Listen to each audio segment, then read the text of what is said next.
What is up, family? We have another Patreon request. On a un espace à part. Intégral. Art. Espace à part. C'est quoi ça? Hopefully you don't hear any humming from my stupid microphone this time. I hope not. C'est quoi ce truc?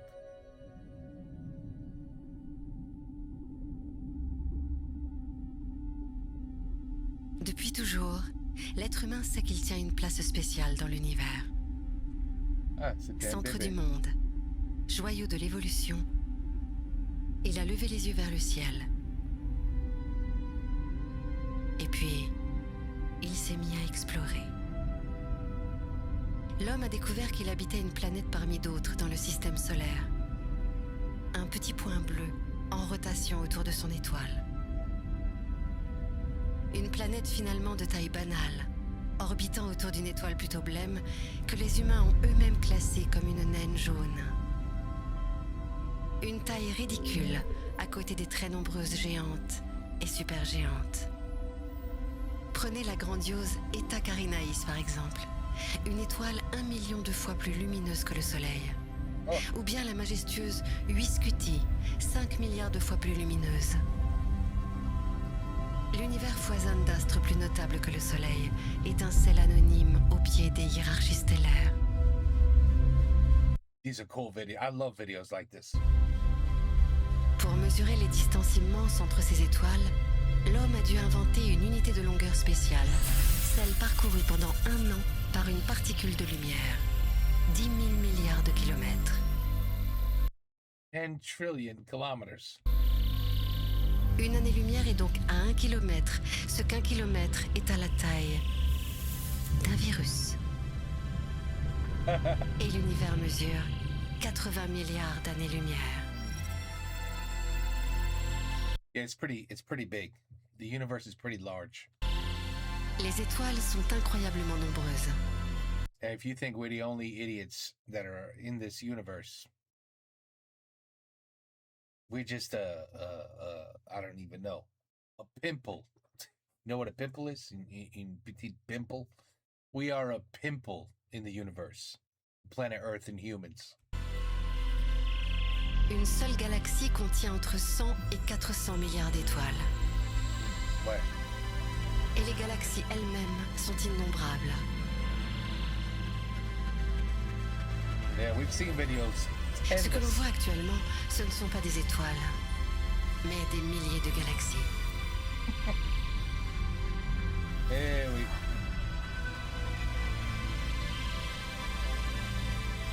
Pour l'ensemble de l'univers visible, cela représente au total 400 sextillions d'étoiles. 400 sextillion stars. Ça c'est beaucoup de zéros. Un nombre tellement important que l'être humain peine à le concevoir. Back. Pourtant, ce n'est pas si dur. Il y a autant d'étoiles dans l'univers observable que de gouttes d'eau dans tous les océans de sa planète Terre, ou de grains de sable sur toutes ses plages et ses déserts. Can you believe that? Mais cette immensité ne représente elle-même que l'univers observable. Cette zone au-delà de laquelle les télescopes humains ne peuvent voir. Une toute petite partie de l'univers réel. Eh oui. L'homme habite la banlieue lointaine d'une galaxie anodine, perdu dans un univers si vaste qu'il ne peut même pas le concevoir dans son ensemble. Face à ces échelles astronomiques, ne serait-il pas insignifiant? I never thought about that.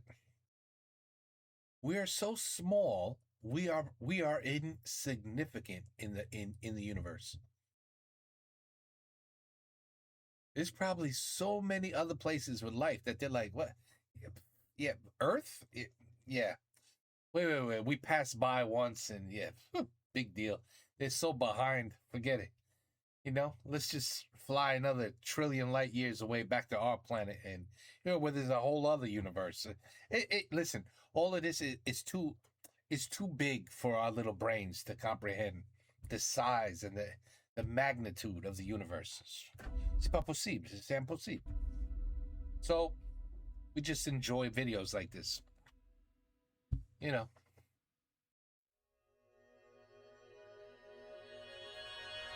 Unique life. Les humains habitent une planète à leur image. Spéciale, unique, parfaite. Parfaite? La seule planète qui abrite des êtres vivants, la Terre, est une oasis de vie au milieu du grand désert cosmique. Mais est-elle vraiment si exceptionnelle? L'homme n'a en fait qu'une vision très floue de l'univers dans lequel il évolue. À son échelle, ce domaine est tellement vaste et vide qu'il l'a appelé, faute de mieux, espace. Loin d'être désert, cet espace regorge d'une multitude de planètes aussi diverses que variées. Puisqu'il y a en moyenne une planète par étoile dans l'univers, il y a probablement plus de 100 milliards de planètes rien que dans la Voie lactée. Et autant dans chacune des centaines de milliards d'autres galaxies. Avec une telle profusion de planètes, comment la vie n'aurait-elle pu évoluer qu'une unique fois? Même avec des probabilités d'apparition ridiculement faibles, l'univers pullule probablement de vie. D'autant que cet univers se transforme continuellement. Chaque jour, 275 millions d'étoiles, donc de planètes, naissent. Autant arrivent en fin de vie et toutes sont en mouvement constant. L'homme ne peut même pas identifier sa propre position, qui n'est pas fixe. À commencer par l'orbite de la Terre, fonçant autour de son Soleil à une vitesse de 100 000 km/h et dont l'humain n'a même pas conscience. Pas plus qu'il ne perçoit que son système solaire entier se propulse dans sa galaxie plus rapidement encore.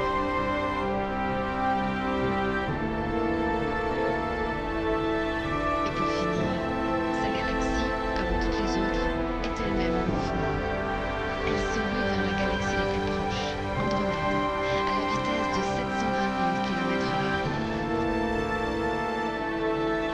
L'homme si supérieur semble bel et bien perdu dans un océan cosmique en perpétuel mouvement. Dans cet univers démesuré, affirmer qu'il n'y a pas de vie ne revient-il pas à plonger un verre dans l'océan et conclure qu'il n'abrite pas de poissons? Au final, les humains n'ont pas la moindre idée de leur place dans l'univers. Sont-ils seuls ou simplement insignifiants? Oui, I believe it. I believe it. Insignificant, absolutely. On est des petites fourmis in the galaxy. La Terre est le berceau de l'humanité. L'homme y règne en maître absolu, sans que rien ne semble en mesure de l'arrêter. Yeah. Pourtant, la planète Terre n'a pas attendu l'homme pour commencer son histoire. Ouais. Depuis que la vie y est apparue, la Terre a hébergé d'innombrables espèces qui s'y sont succédées pendant plus ou moins longtemps. Mais 99,9% des espèces qui ont vécu sur Terre ont aujourd'hui disparu. Certaines ont évolué progressivement en d'autres espèces. D'autres se sont éteintes brutalement. En moyenne, leur passage sur Terre ne dure que quelques millions d'années. Si l'histoire de la Terre s'écrivait dans un livre de 1000 pages, la vie y apparaîtrait vers la page 185. Cette vie ne serait représentée que par des cellules simples pendant plus de 700 pages. Jusqu'à l'explosion d'espèces multicellulaires des pages 870 à 880. This is really cool. La sortie des eaux ne se raconterait qu'à la page 916. Au cours de cette constante transformation, la planète a également subi 5 crises majeures, dont une il y a 250 millions d'années, au cours de laquelle la vie sur Terre a failli disparaître. Ouais. Cette extinction de masse a entraîné la disparition de 70% des espèces terrestres et 96% des espèces marines. Wow, 96%. La planète a mis près de 10 millions d'années à s'en remettre et à reprendre l'inexorable danse de l'évolution, avec ses disparitions et ses nouveaux arrivants, comme cette fois-là les dinosaures, à la page 960 de l'histoire de la Terre.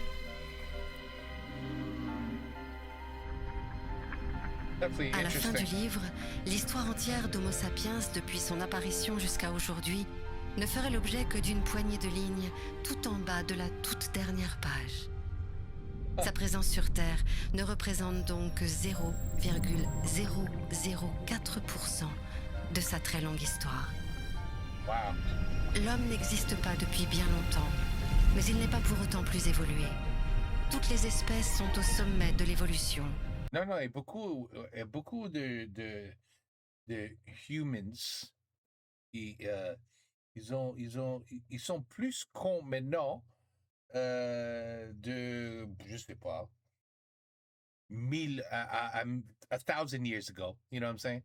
A lot of us are stupider. So yeah, that's why we're not evolving. We're probably, what's the opposite of evolve? That's likely what a lot of us are doing.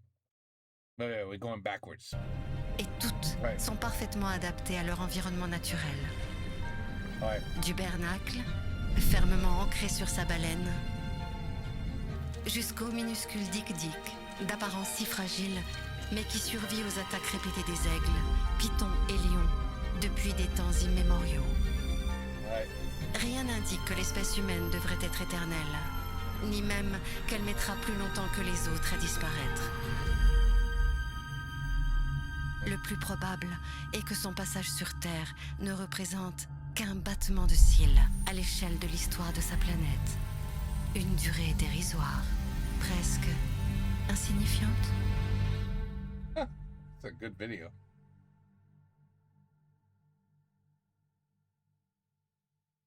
What?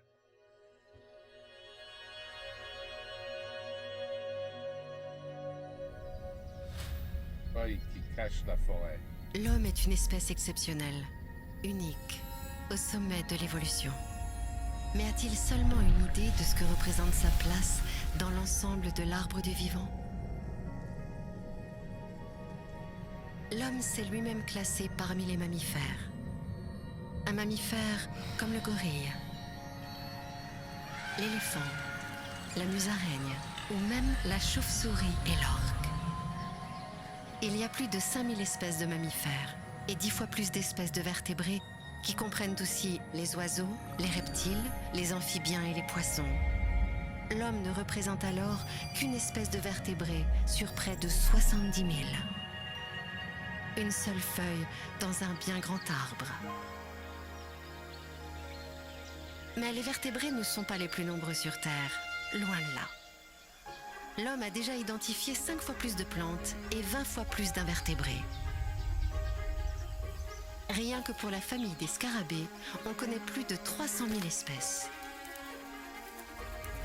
Don't worry, they're just making love. It's all right. It's okay. All right. On estime qu'il y aurait sur Terre entre 7 et 100 millions d'espèces différentes. Ouais.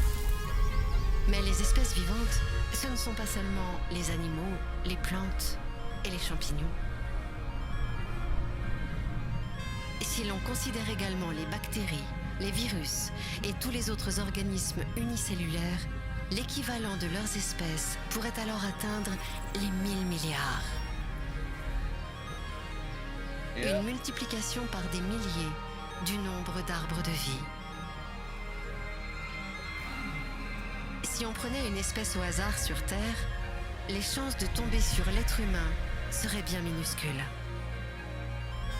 That's true. Depuis ses origines unicellulaires, la vie s'est diversifiée en un nombre incroyable de branches, de genres et d'espèces, dont l'homme commence seulement à entrevoir la diversité inouïe et qu'il ne pourra probablement jamais répertorier totalement. Et dans cette immense forêt se trouve une feuille qui se pense centrale, alors qu'en toute objectivité, elle est pour le moins insignifiante. Right. That's us. Mm-hmm.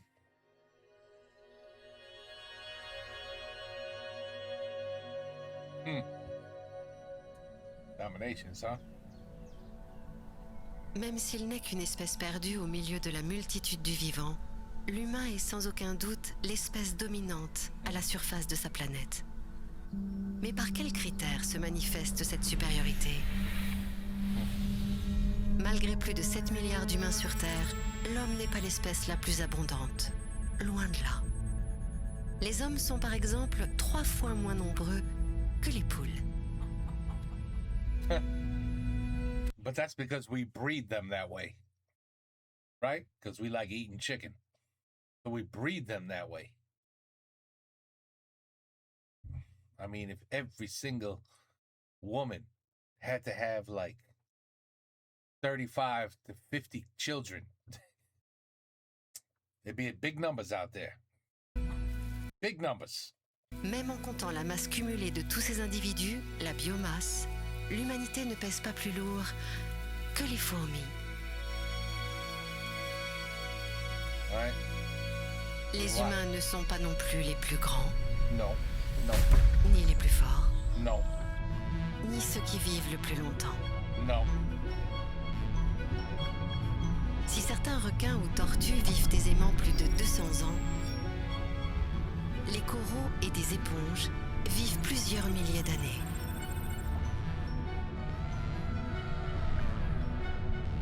Certaines espèces de méduses sont même capables de rajeunir pour relancer sans cesse le cycle de la vie.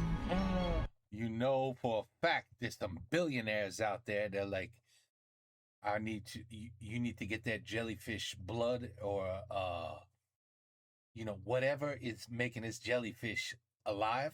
I want a needle of that in my body. All right. You know, the billionaires, they would do that in a heartbeat. They'd be like, that's the thing they're most interested in because you have all the money in the world. So what else could you want? How can I live longer? That drives them crazy. Like, I have to die. Really? I was just reading something not too long ago that said, we are really the most interesting thing, on the planet because we are born with nothing. And our whole life, our goal is to achieve the most of what we can achieve within our lifespan. A lot of people, it's, they measure success with how rich you are, how much money you have, how big your house is, how many cars you own. And for other people, it's like what you invented, your knowledge, whatever your goal is. But at the end, when you're like 80, 90, if you're lucky to get that old, you're already starting to say to yourself, well, everything that I've gained, everything that I did my whole life,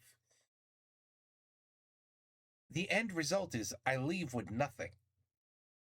Everything I built up to have, I'm now going to have nothing.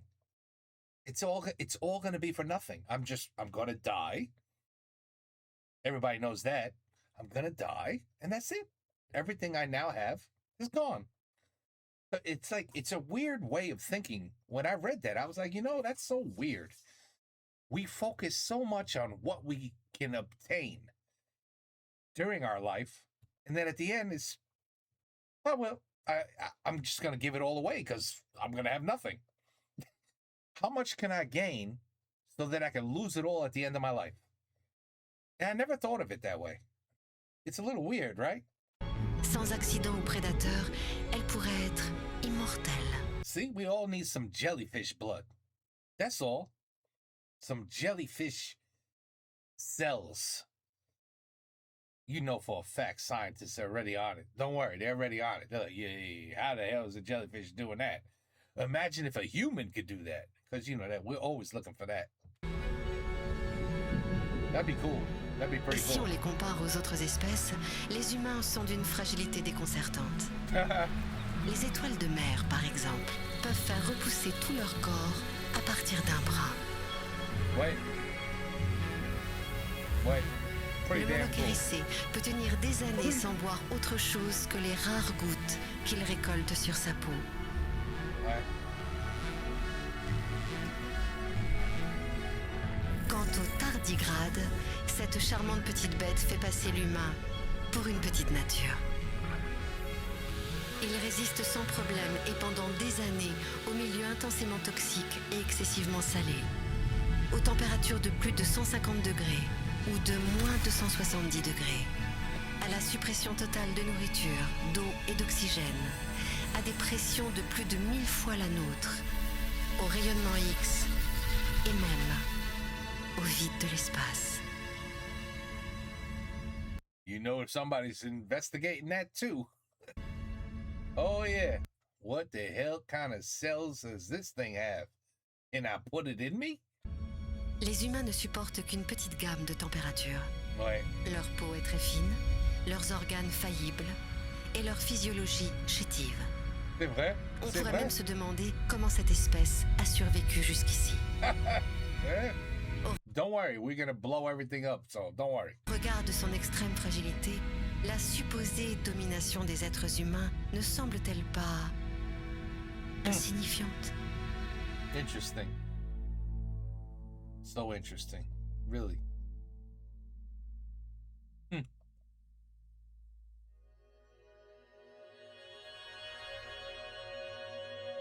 The weak species. That's us, no? Plus vite, plus haut, plus fort. La devise des Jeux Olympiques nous rappelle que l'être humain est un compétiteur né. Là pour se dépasser et dépasser les autres.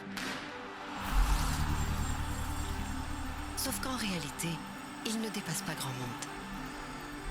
Et il n'y a pas que le guépard qui batte aisément les plus grands champions de sprint. Ouais. Le phacochère, le chameau et même une simple mouche, les distances sans effort. Au saut en hauteur alors, le puma bat tous les records de saut en hauteur, jusqu'à plus de 6 mètres dans les airs, sans élan et sans perche. L'haltérophilie, le scarabée rhinocéros peut porter 850 fois son poids, l'équivalent d'un humain soulevant 65 tonnes, sans entraînement. C'est fou. Les éléphants de mer, des mammifères comme les humains, peuvent plonger 10 fois plus profond que les plus grands champions d'apnée, à plus de 2000 mètres de profondeur, et rester sous l'eau pendant 2 heures, sans respirer. Ouais, Pour ouais. les sports de combat, ce ne serait pas mieux. Les humains les plus combatifs ne tiendraient pas un round contre un gorille, un Ouais. ours ou un kangourou.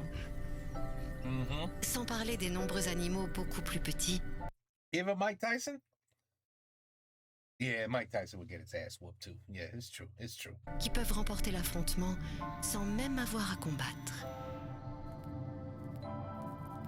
Comparés aux autres animaux, les humains ont des sens peu performants. Ils ne voient pas loin. Pas la nuit. Ils sont aveugles aux ultraviolets et aux infrarouges. Et insensibles aux ultrasons. Ils ne détectent pas les champs électriques ni le champ magnétique terrestre. Ok, on comprend. On est con. Oui, on est faible. Oui, on est la merde. Ok.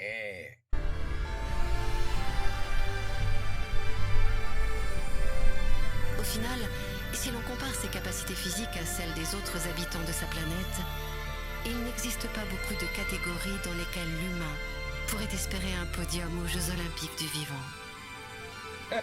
Par rapport aux autres espèces, les performances des êtres humains apparaissent terriblement Bon, insignifiantes. okay. Okay. We are useless. Okay.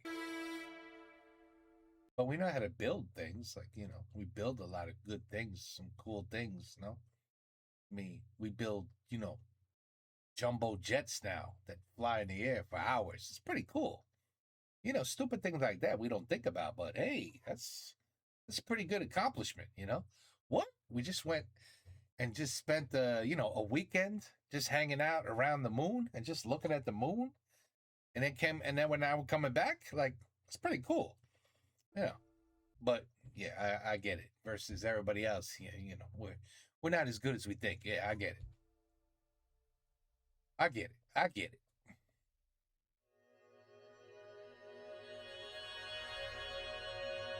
Oh shit. Now she's gonna tell us how stupid we are. L'homme n'est peut-être pas le plus grand, ni le plus fort sur Terre, mais c'est le seul à avoir développé l'intelligence. Ah, tu vois, on n'est pas tellement con after all.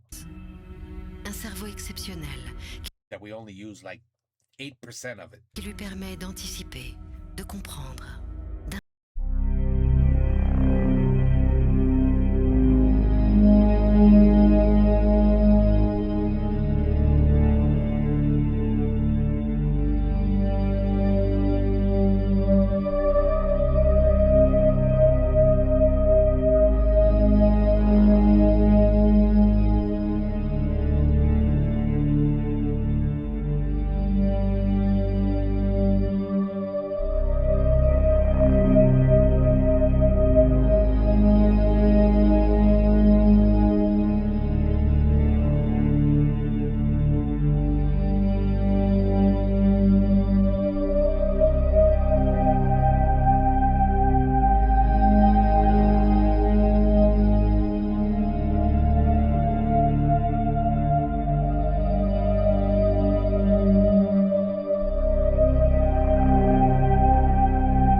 You ever think of how we know this?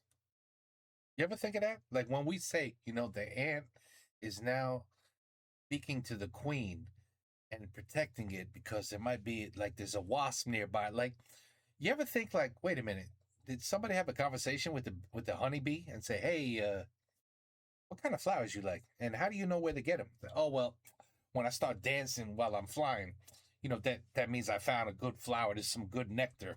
And I'm just letting everybody know, you know, hey, dance with me and I'll show you where the good stuff is, you know?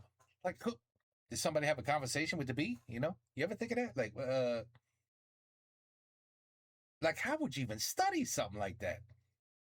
Like follow the bee. It's going towards the flower with a lot of pollen. Oh, the other bees seem to be following. Oh, he's kind of like dancing. C'est fou, non? La langue des signes et peuvent même la transmettre à d'autres. Ils ont aussi des capacités de calcul mental comparables aux jeunes enfants. Yeah, they're very smart. Wait. Même les plantes communiquent entre elles. Les acacias peuvent prévenir chimiquement leurs voisins lorsqu'ils se font manger. Un avertissement leur permettant de sécréter à temps des toxines dans leurs feuilles. Que reste-t-il aux humains qui leur soit propre? La conscience de soi? La mémoire à long terme? L'empathie? Le jeu et l'humour? Ces critères d'intelligence ont tous été observés à maintes reprises chez de nombreuses espèces, des plus évidentes aux plus inattendues. Même la créativité de l'être humain doit être relativisée. Des centaines de milliers d'années avant même l'apparition des humains, les fourmis avaient déjà inventé l'agriculture, l'élevage, les classes sociales, le travail à la chaîne et les réseaux de communication. C'est incroyable, non? When you put it that way. Si l'on y regarde de plus près, nombre des inventions humaines ne sont en fait que de pâles copies du monde vivant qui l'entoure. Yeah, I think we figured out the eagle, how it flies. And, you know, watching birds flap their wings. You know somebody made a plane with flapping wings at some point. And then they realized, no, that doesn't work. No, they're right. You watch how things... This is, you know what? This is an awesome video. Finalement, alors qu'il ne parvient même pas à définir l'intelligence des espèces qui l'entourent, la supériorité du cerveau humain ne serait-elle pas insignifiante. Ah ben, merci. I thought we were smart for once. Et voilà, on est con encore. Bon.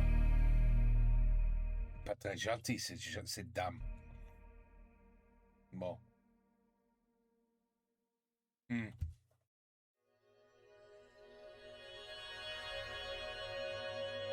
The web of life. Dans l'araignée? Non. Comment on dit web? À mesure qu'il dompte la technologie, l'humain gagne en indépendance et s'affranchit de l'emprise de la nature. Pourtant, l'humain pourrait-il survivre sans les autres espèces? L'eau qu'il boit, l'air qu'il respire sont purifiés par l'ensemble des espèces vivantes, la biodiversité.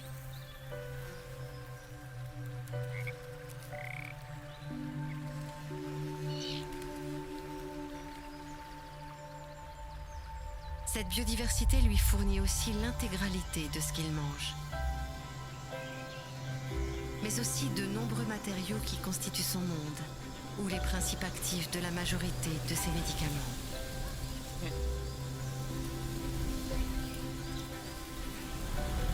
L'homme a industrialisé l'agriculture, mais sans les pollinisateurs, ses efforts agricoles seraient vains. Il faut dire qu'une abeille peut visiter la bagatelle d'1/4 million de fleurs en une saison. Et il y a 50 000 milliards d'abeilles à miel sur Terre. L'agriculture bénéficie aussi des invertébrés et des micro-organismes du sol qui assurent sa fertilité. Ouais. 1 gramme de terre contient près d'1 milliard de bactéries, réparties en 10 à 100 000 espèces différentes, dont la grande majorité est toujours inconnue de l'humain. Si l'on mettait bout à bout l'ADN de toutes ces bactéries, cela nous mènerait jusqu'aux confins de l'univers, une biodiversité d'une richesse infinie.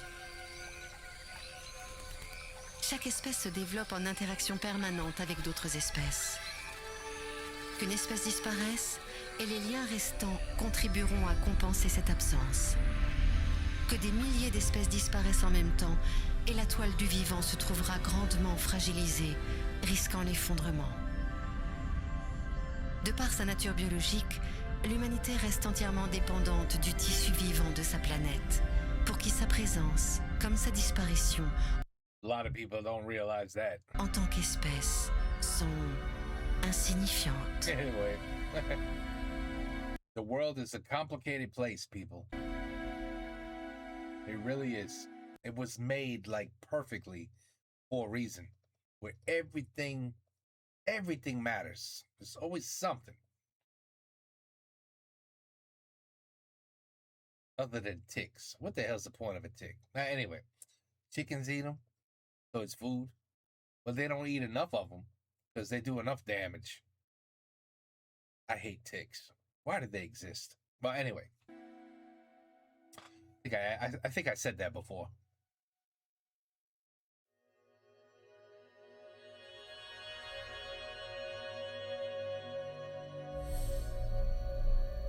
Si l'homme ne se distingue ni par sa domination, ni par ses performances, ni par son intelligence, il lui reste néanmoins une certitude indiscutable, celle de sa propre identité, inaltérable et incompromise.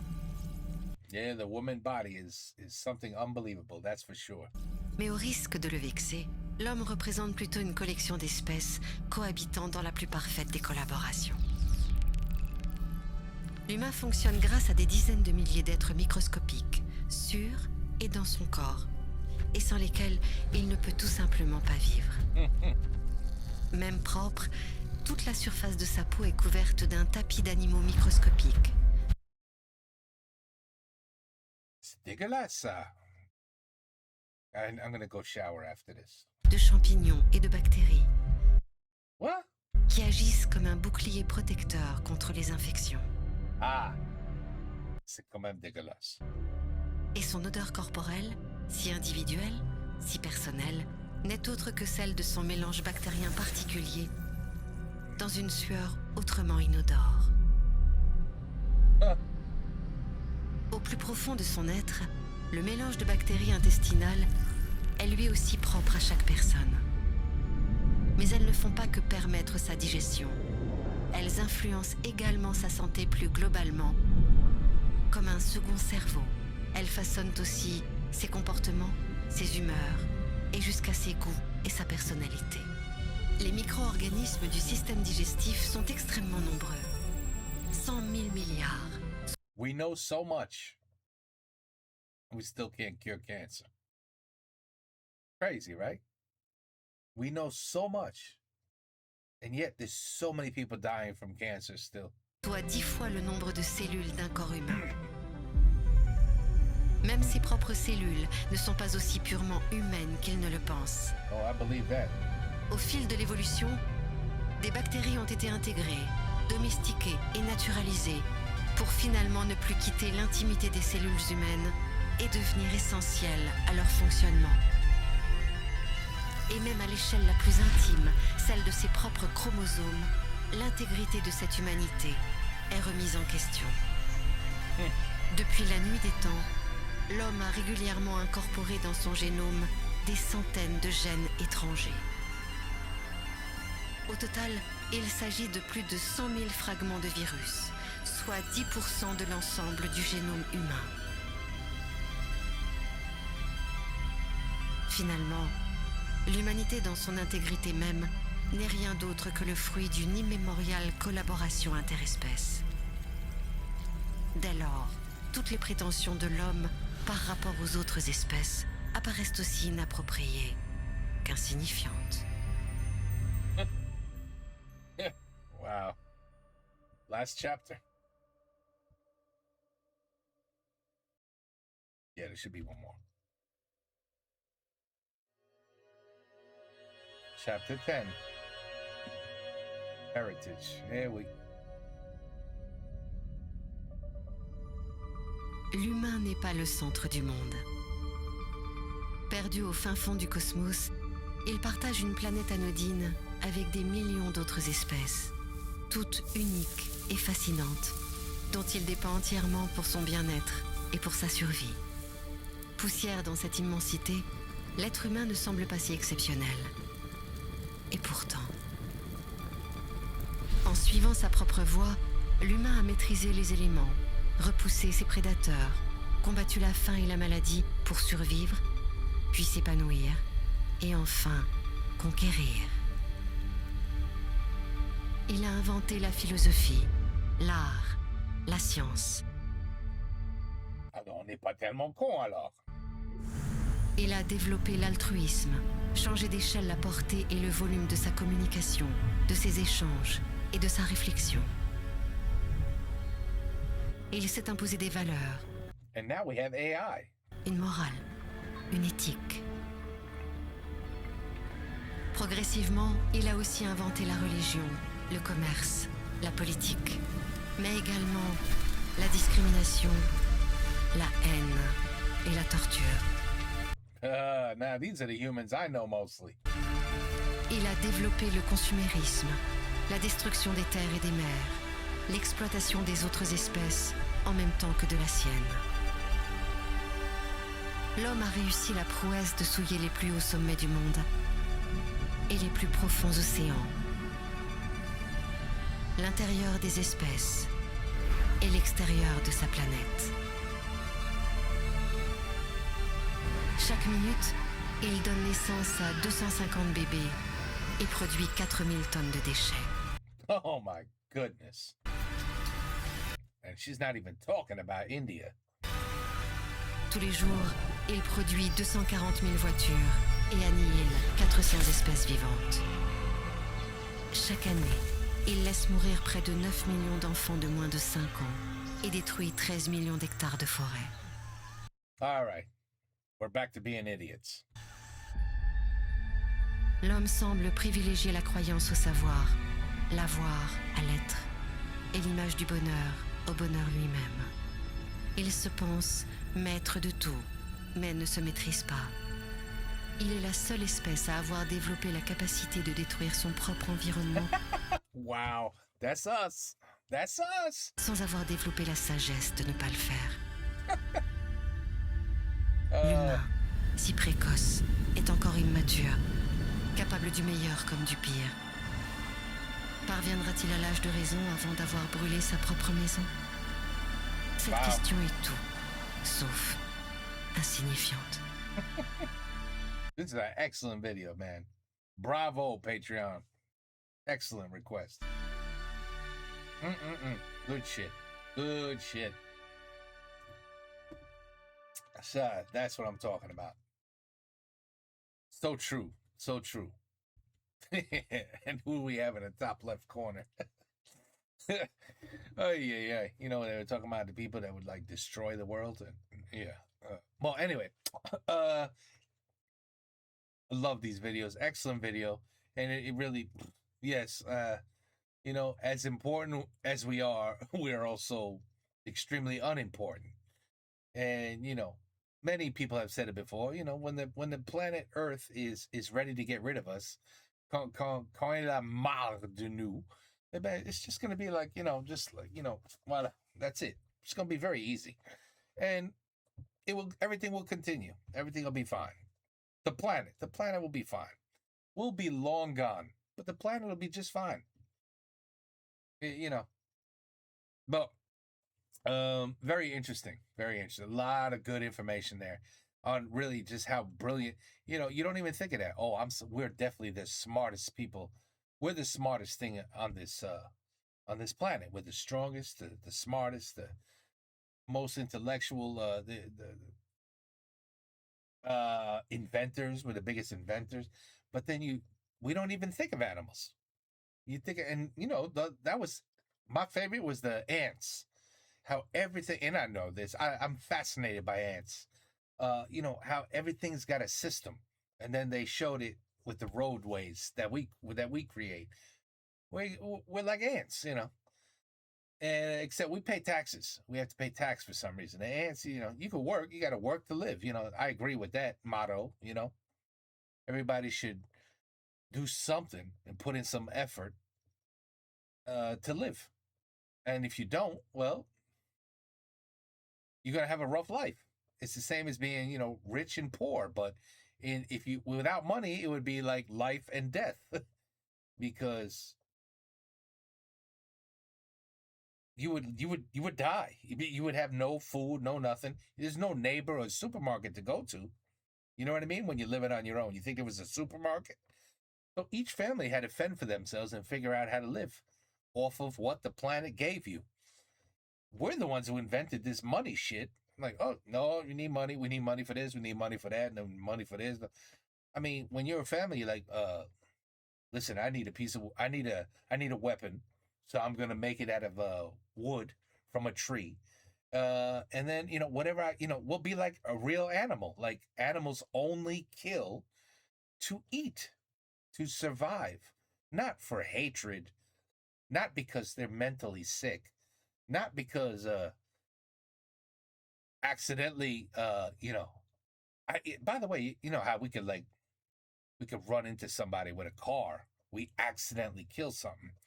I mean, you ever see an animal doing that? Like an elephant, like accidentally, you know, falls on a giraffe. Oh shit! I'm sorry, giraffe. I didn't mean to fall and kill you like that. That's my bad. Like I don't think anything. It's just a whole. We are really a different species. We really are. We are a very interesting species, and you know, we are the only ones that kill our own species, just because we can. Like, there's nothing in our head that says, listen, you know, again, I can understand if we all tasted delicious and the only way you could live, there was no such thing as food. And the only way you could live was you had to eat, you know, I don't know. You had to eat, you know, 18-year-olds. Yeah, they taste the best. So you eat 18-year-olds because you kill an 18-year-old because you have to eat them. You know what? That sounds crazy. What am I talking about? But anyway, what I'm trying to say is animals only kill for survival and because they're hungry. A lion doesn't just say, hey, I'm going to whoop that zebra's ass. I'm going to kill him. And then I'm just going to walk away.